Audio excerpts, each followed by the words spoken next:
અહીંયા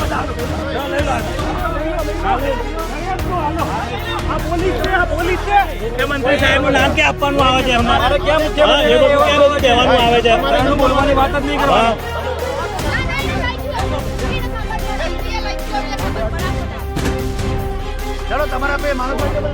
એમને યુટ્યુબ ઉપર કીધેલું, એટલે યુટ્યુબ ઉપર કે આલી મોવાલીએ થોડું કીધેલું, ભરતી બોર્ડના અધ્યક્ષે કીધેલું. એમને એવું કહી દીધું કે ગુજરાતી વ્યાકરણ કરવાનું છે, તો છોકરાએ તો આટલા 25 વિષય કરે એટલું ધાર. એસએસસીની કેન્દ્રમાં જેવી રીતે શિક્ષકોની ધરપકડ કરવામાં આવી છે, એવી જ રીતે ગુજરાતમાં ગાંધીનગરમાં ગુજરાત પોલીસની ફાઇનલ આન્સર કે આવ્યા બાદ ઘણા ઉમેદવાર નિરાશ છે કે જે 2 પ્રશ્નો રદ કરવામાં આવ્યા છે ભરતી બોર્ડ દ્વારા, તો બાકીના ઘણા પ્રશ્નો એવા હતા કે વાંધા અરજી સાથે કે જે રદ થવા જોઈએ, અને તે રજૂઆત કરવા અને પ્રશ્નોના નિરાકરણ માટે ગાંધીનગરમાં શિક્ષકો અને કેટલાક પોલીસ ભરતીના ઉમેદવારો આ રજૂઆત કરવા માટે ગાંધીનગર પહોંચે છે. તો પોલીસ ભરતીના ઉમેદવાર અને સાથે એવા ટ્યુશનના સંચાલકો કે જે પોલીસ ભરતીની તૈયારી કરાવે છે ઉમેદવારને, અને સાથે પોલીસ દ્વારા જે આવો વ્યવહાર કરવામાં આવે છે જેથી બીજા યુવાનોમાં પોલીસને લઈને આક્રોશ જાગે. હું જે વાત કરવાનો છું ને એ ગુજરાતના ઘણા બધા સ્પર્ધાત્મક પરીક્ષાની તૈયારી કરતા વિદ્યાર્થીઓને કડવી લાગશે, એટલે આગળ સાંભળવાની ક્ષમતા અને ત્રેવડ હોય તો જ સાંભળજો. ગુજરાતની અંદર 2 દિવસ પહેલા તમારી જે કોન્સ્ટેબલની પરીક્ષા થઈ જેની અંદર વ્યાકરણ નહોતું પૂછાવાનું, એવું પૂર્વ અધ્યક્ષે ખુદ વિડીયો બનાવીને કીધું હતું કે એવું વ્યાકરણ નહીં પૂછાય, કેવું પૂછાશે, ફકરામાંથી પૂછાશે અને એમાંથી તમારે સવાલ જવાબ આવવાના છે, એટલે બહુ સામાન્ય સ્તરનું પૂછાશે એવું કહી દીધું. પણ પૂછાયું એવું કે ગુજરાતીના પ્રોફેસરને ચક્કર આવી જાય. તો આ બાબતને લઈને ગુજરાતના તમારા જે ફોર્મ ભરાયા ને લાખો, એમાંથી મુઠ્ઠીભર સ્ટુડન્ટ, પોઈન્ટ અમુક % અને એમની સાથે 2-3 ગુરુજનો છે, એ ક્યાં ગયા? તમારી વાત રાખવા માટે એ બોર્ડ પાસે ગયા જેમણે તમારું પેપર લીધું હતું. પણ ત્યાં એમની સાથે શું વ્યવહાર થયો એ તમારામાંથી 90% નથી ખબર, કે 90% તો વાત પણ નથી કરી રહ્યા એના વિશે. એનું કારણ તમારી કાયરતા છે. તમારે એવા શિક્ષકોને સપોર્ટ કરવા છે કે જે ખાલી તમને એમ કહેશે કે હા અમે તમારી મદદ કરશું, તમારા આવેદન નિવેદન લઈને એકાદી ટ્વીટ કરી દે, તમારા આવેદન નિવેદન લઈને એ ડોર સુધી જઈ આવે અને વિડીયો બનાવી આવે, અને તમને એ ભ્રમમાં રાખે કે એ તમને ન્યાય અપાવશે. પણ જે ગ્રાઉન્ડમાં તમારો અવાજ બનવા જાય છે, જે તમારા માટે માર ખાય છે, જે તમારા માટે પોતાનો કોલર પણ પકડીને એમને લઈ જાય છે અને ડિટેન થાય છે, અને છતાં આવીને કહે છે કે તેઓ તમારા માટે ગયા હતા, એને તમે ખુદ ગાળો આપો છો. કારણ કે તમારામાંથી અમુકને સારા માર્ક્સ થઈ ગયા છે એટલે બાકીના વિદ્યાર્થીઓનું વિચારતા નથી. અને એટલે જ ફોરેસ્ટની અંદર 40 માર્ક્સ હજી જે એનું નિરાકરણ નથી આવ્યું છતાં નિમણૂક મળી ગઈ, એના માટે આવા કાયર વિદ્યાર્થીઓ જવાબદાર છે.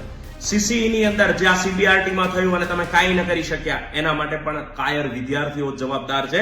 અને જે ટેટ ટાટમાં થયું અને જે આ પોલીસ કોન્સ્ટેબલમાં થઈ રહ્યું છે ગ્રામરમાં, અને PSI ની અંદર પણ પહેલું પેપર એટલું સરળ નીકળ્યું OMR નું અને બીજું મેઇન્સનું, કે જે કોણ તપાસશે પણ એક બહુ મોટો પ્રશ્ન છે, એના માટે પણ તમે જવાબદાર છો. હું બેશક ભારતના એ નીતિ કે જે વિદેશ નીતિ જેના દ્વારા ભારત સશક્ત બની રહ્યો છે, આપણા ડિફેન્સ સેક્ટરની અંદર આપણે આટલી પ્રગતિ કરી રહ્યા છીએ એને છડે ચોક વખાણું છું, પણ આપણી માળખાગત સુવિધાઓ, પાયાની સુવિધાઓ કે જે આ શિક્ષણ છે, સ્વાસ્થ્ય છે, રોજગાર છે, રોડ રસ્તાઓ છે, એને વખોડું પણ છું. પહેલા શું રજૂઆત હતી એના વિશે વાત કરો. છેલ્લે જે પોલીસ કોન્સ્ટેબલ અને PSIની ભરતી થઈ, તો એમાં આ વખતે સિલેબસમાં ચેન્જ થયેલું. એ વખતે ભરતી બોર્ડના અધ્યક્ષ હસમુખભાઈ પટેલ સાહેબ હતા, તો એમને જે અભ્યાસક્રમ આપેલો એમાં એવું કીધેલું કે 20 માર્ક્સનું ગુજરાતી ગદ્યાર્થ ગ્રહણ, એટલે કે ફકરા ઉપરથી જવાબ લખવા, આવું ગુજરાતીમાં એમને લખેલું હતું. પછી એમને વિડીયોમાં વિદ્યાર્થીઓને સંબોધન કરતાં પણ કહેલું કે વ્યાકરણ નહીં આવે, તમારે ફકરા ઉપરથી પ્રશ્ન લખવાના છે. જ્યારે પેપર આવ્યું ત્યારે એમાં 5 પ્રશ્ન એવા હતા કે જે ગદ્યાર્થ ગ્રહણના હતા જ નહીં, જેને ગુજરાતની ભાષામાં ભાષા વૈભવ કહેવાય, કે જેમાં ખાલી જગ્યા આપેલી હોય અને તમારે તમારી બુદ્ધિથી એ જવાબ લખવાના, એટલે ફકરા ઉપરથી જવાબ લખવાના નહોતા. એટલે વિદ્યાર્થીઓની એવી માંગ હતી કે આ પ્રશ્ન છે એ રદ થવા જોઈએ. એટલે જ્યારે પ્રોવિઝનલ આન્સર કી આવી પછી ભરતી બોર્ડે કીધું કે તમને કોઈ પ્રશ્નમાં વાંધા હોય તો એ વાંધા અરજી દ્વારા તમે જણાવી શકો. વિદ્યાર્થીઓએ વાંધા અરજી કરી, ગુજરાતના હજારો વિદ્યાર્થીઓને એમાં વાંધો દેખાતો તો એ બધાએ કર્યું. હવે ફાઇનલ આન્સર કી 30 તારીખે આવી, એમાં એ પ્રશ્નને ધ્યાનમાં લીધા નહીં. પછી માની લો કે એક પ્રશ્ન એવો હતો કે જવાબમાં જી ન, એની જગ્યાએ ખાલી જી લખ્યું હતું, એટલે એમને એ પ્રશ્ન કેન્સલ કર્યો. તો એવો ને એવો બીજો એક પ્રશ્ન હતો કે જેમાં BR ની સંજ્ઞા પૂછેલી, જેનું નામ બ્રોમિન થાય, ઓપ્શનમાં હતું નહીં તો એમને બ્રોમાઇન સાચું આપ્યું. જો જીનું જીન તમે ખોટું કરો તો આ કેમ ન થાય, આવો અમારો વિદ્યાર્થીઓનો એક પ્રશ્ન હતો તો અમે રજૂ કર્યો. એક સિરીઝ એવી હતી કે જેમાં અલગ અલગ 2-3 જવાબ થાય. એમને એક જવાબ 15 ટીક કરીને આપી દીધો. 15 સાચો છે એમાં ના નથી, પણ અમે બીજો જવાબ સાચો છે તો એ પણ એને માન્ય રાખવો પડે. અને આવું ભરતીમાં થાય છે કે એક પ્રશ્નમાં 2 જવાબ સાચા હોય તો બંને સાચા ગણી શકાય. ઓકે, એક પ્રશ્ન એવો હતો કે જેમાં વ્યાકરણની માત્રા જોઈ અને નક્કી કરવાનું થાય. હવે વ્યાકરણ તો ગુજરાતીમાં આવે, ઓકે, એ તો આમાં સિલેબસમાં હતું નહીં.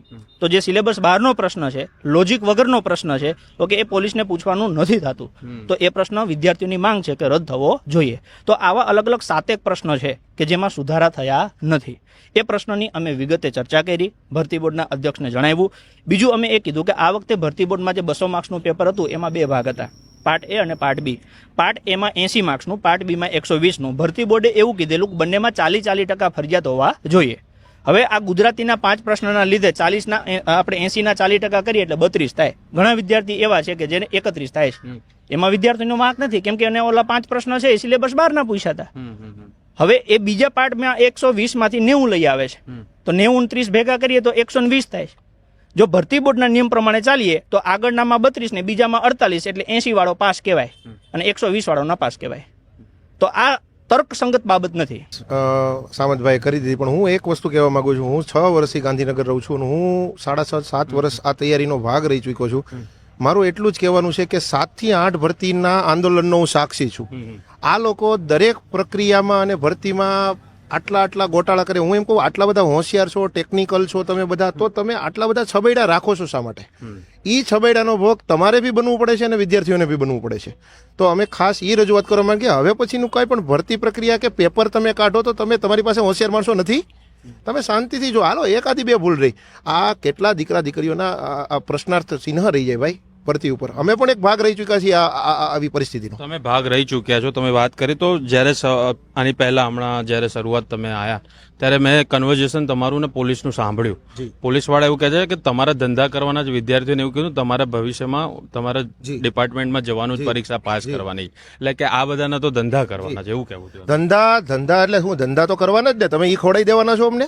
ધંધા એટલે અમે તો ચાલો, હું એક કન્સલ્ટન્ટ છું, મારે તો કોઈ સ્વાર્થ નથી, હું કોઈ પાર્ટી સાથે જોડાયેલો નથી, હું કોઈ હોદ્દેદાર નથી, પણ આમાંથી મારા 5, 10, 15 દરેક ભરતીમાં મારી સાથે સંકળાયેલા 5, 10 એસ્પાયરન્ટ્સ હોય છે. આનું શું? અહીંયાની વેદના છે. આ અમે ધંધાદાર છીએ. અહીંયા જેટલા વિદ્યાર્થી પૂછ્યા અહીંયા આટલા. ભાઈ મેં આજે અહીંયા આવવાની તમારી પાસે કઈ ફી લીધી છે? હે, તમારી પાસે કઈ પૈસા લીધા છે? તો અમે ધંધાર્થી કોને કહેવાય? ભાઈ આ છોકરા છે, તમારા પપ્પા શું કરે છે? ફેરી કરે છે. આ ભાઈના પપ્પા ફેરી કરે છે. હવે એ ફેરી બંધ કરે તો 200-300 રૂપિયા જે કમાય છે એ ગુમાવાના થાય, એ નથી આવી શકતા. આવે તો એ રજૂઆત શું કરે?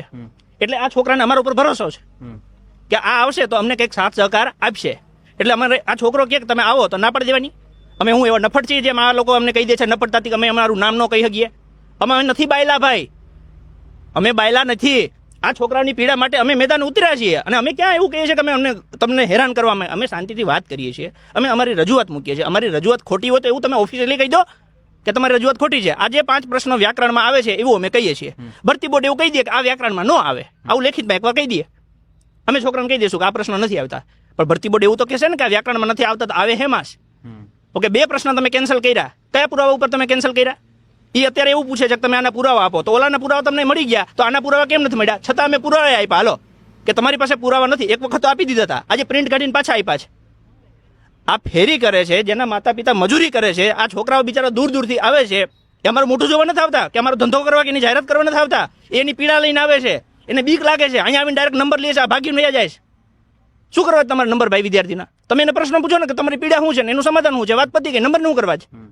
અને તમે આ જે હાલ પોલીસમાં ફરજ બજાવતા મિત્રો છે એ પોતે એક ઉમેદવાર હતા અને સાથે એ ઉમેદવારમાંથી પસાર થઈને એ પોલીસમાં લાગ્યા છે. તો ક્યાંક સુધી ઉમેદવાર એકેડેમી અને પોલીસ ભરતી બોર્ડ અને આવી ઘણી બધી પરીક્ષાઓના સંઘર્ષો ગુજરાતમાં અને ગાંધીનગરમાં થતા રહેશે. પ્રશ્ન માત્ર એટલો જ છે કે જે અંદાજિત મેરિટ અને અંદાજિત ફાઇનલ આન્સરની તારીખ ઉપર તારીખ આપવામાં આવે તો પોલીસ ભરતી બોર્ડ પોતાનું ભરતી કેલેન્ડર બહાર પાડે અને સાથે ગ્રાઉન્ડથી લઈને લેખિત માટેની જે તારીખ અંદાજિત આપવામાં આવે, સાથે પરિણામ અને મેરિટની જે પારદર્શિકતા છે જેથી ઉમેદવાર કોઈ એવી એકેડેમી કે સંસ્થાને વારંવાર મેરિટ માટેના પ્રશ્નો ન કરે. જય હિન્દ, જય ભારત.